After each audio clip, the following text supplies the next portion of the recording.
Hi there, welcome to a video tutorial that was inspired by the Tag Tuesday challenge this week, which wasn't actually to make a tag but to decorate a Christmas bauble. And as I love anything Christmas, this is what I chose to do, and it's already hanging on my tree. The first thing you need to do is decide what colour to paint your bauble. So you're going to think about the colour scheme, pick two colours that go with the Christmas decorations that you have, or perhaps the person you're going to give this bauble to may have on their Christmas tree. The two colours I'm using, as you saw on my photograph, are a pale blue and a pale green. So I'm base coating my bauble with the pale blue acrylic paint. I'm working on a polystyrene ball that has a roughly 2.5 inch diameter, but you can pick whichever size ball that would go with the baubles that you already have hanging on your tree, or perhaps go slightly larger if, for instance, you wanted to hang it in a window. Whichever size you choose, the first thing that you need to do is base coat the bauble with some acrylic paint. I've already coated my bauble once, as you can see, and I'm going over now and covering it again with another light coat of pale blue acrylic paint. Top tip is to impale your bauble onto a wooden barbecue skewer so that you can keep hold of it without getting painty fingers as you turn your bauble to give it an even coat all over. It's also very good to stand it perhaps in a jar if you want to just leave this to air dry, although for the sake of this demonstration I'm going to use my heat gun to speed things up. Just make sure, if you choose to do this, that you keep your heat gun at a decent distance away from your bauble, because obviously polystyrene melts. Protect your craft mat with a bit of scrap paper when you're working. This is an old pattern that I'm using here. I don't really do this in real life. I'm just being ever so good and ever so professional for this video. Hope you appreciate that. And then I'm ready to go. Now you need to choose two punches similar to the ones that I'm using. They don't have to be the same, and when you see me put this together you'll be able to work out which punches you've got that are suitable to do this. So I've got an X-cut snowflake, and this, sorry I don't know the name of it, but I know it as a whale punch, and they're both roughly 1 inch in diameter. Then you're going to need some lightweight cardstock in contrasting colours. I'm using a pale green and a pale blue, and then you're going to need to punch some of each shape. So I'm punching blue snowflakes and green sort of holly shaped flowers.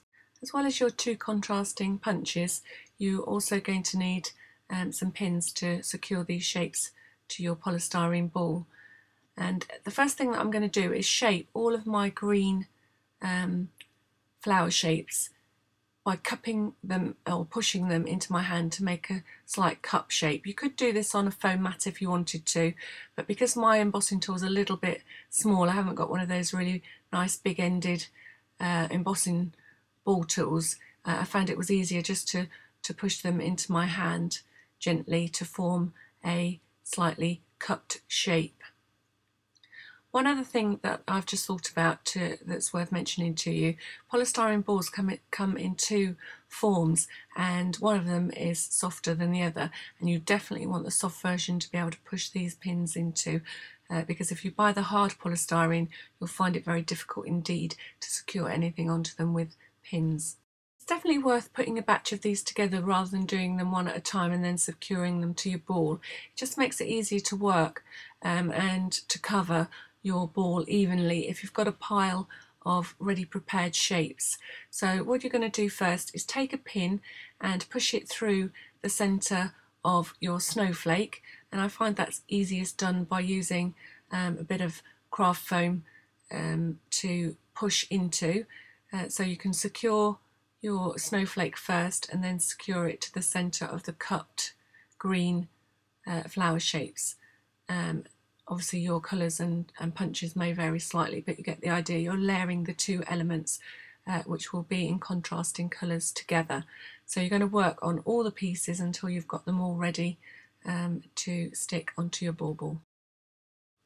I've roughly got about 25 to 30 shapes here, two little spare ones I'll put to one side, and I do end up having to repeat this process again. So around about 50 to 60 shapes you'll need to cover this size ball. It definitely is worth preparing these in a group, and you'll see now as I work to cover this bauble So I'm starting at the very top centre of my bauble, and I'm using a little bit of glue under each of the shapes, and then you want to attach each of the shapes from now on so that you're covering the surface of your ball and you're kind of nesting them up against one another.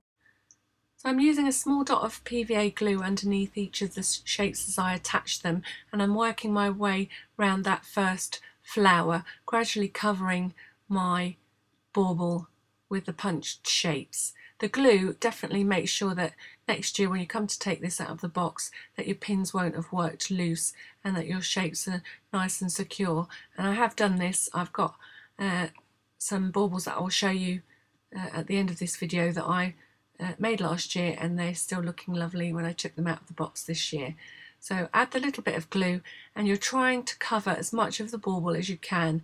So nest the shapes into one another, and sometimes you might have to take one out and place it back in, but you're aiming for maximum coverage. And you'll find that you might not be able to keep to a uniform pattern all the way around your bauble, but that won't show. You just need to try to get the best placement as you can for each of your shapes to cover the surface of your ball, and keep going until you're happy with the coverage. Remember to keep adding that glue. As you get towards the final stages of covering your bauble, you might have to just do a little bit of adjustment as you go, you know, taking a few pieces in and out till you get a nice even coverage, but it's worth taking that time to get an effect that you're happy with. You could use these baubles for is perhaps just to make a group of 3 or 5 and display them in a pretty bowl and put them on a table at Christmas. They would look quite nice. But I'm going to show you how to make a ribbon hanger so that you can hang them on your tree, or you could make a slightly longer hanger or perhaps several at different lengths and make a display of them in a window. Now you've got a couple of choices to make here. The first one is the width and the colour of the ribbon that you're going to use to make your bows and hanger. I'm using 2/4 inch satin ribbons in a blue and a green that matches my bauble.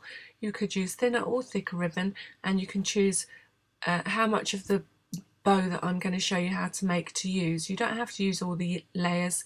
You might want to go a little bit simpler, or you might even want to add more layers and go even more over the top and have a really big bow on the top of your bauble.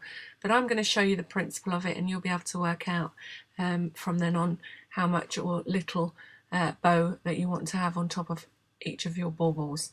So first of all, I'm cutting 2 lengths of the blue satin ribbon, and then I'm going to cut 4 shorter lengths.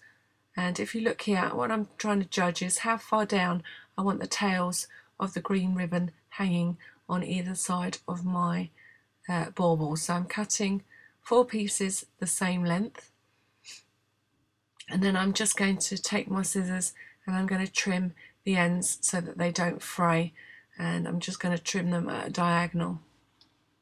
So once you've seen the 2 different forms of doing this, the first section that I'm working on in the green is to make what I would call a tails effect with the ribbon. I'm going to look for a place to attach my ribbon to that perhaps I've got a little gap. It's always handy to cover it up with your bow. And then I'm folding each of my pieces of green ribbon in half and attaching them to a pin, roughly dividing the top of my bauble into 8s. A little bit of hot glue just to make sure that this stays secure year after year, and that's the tails part complete. You can have these tails longer or shorter, it's entirely up to you. Then you're taking a slightly longer length of contrasting ribbon, or the same colour if you want to, and again I'm going to find the centre point, this time only of 2 pieces of ribbon, and I'm going to make a bow. Now you can choose to loop one end of the ribbon back over straight, or as I'm doing here, you can flip one end over and create just a little bit of a twist in your bow, and it gives quite a nice effect. I'm going to do that for each of the 4 pieces of ribbon, just putting one twist and then reattaching them to the pin in the centre. As you can see, I'm ending up with 4 loops that form the bow that's going to sit on the top of my bauble. And when you're happy with the length and the effect that you've achieved, then again a little bit of hot glue and attach that directly on top of your tails. And now as you build up your bow, you're going to find that it's going to take a little bit more strength to push it through the many layers of ribbon that you're creating, and you might want to use a thimble, or as I will, as you'll see later on, use a thick piece of card just to cushion your finger as you push the pin into your polystyrene ball.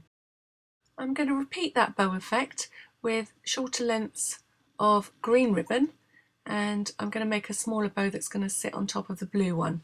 Now, because this is my final layer, I'm going to use this to add my hanger. So making the bow first, as you can see, because I've shortened the ribbon, my loops are smaller.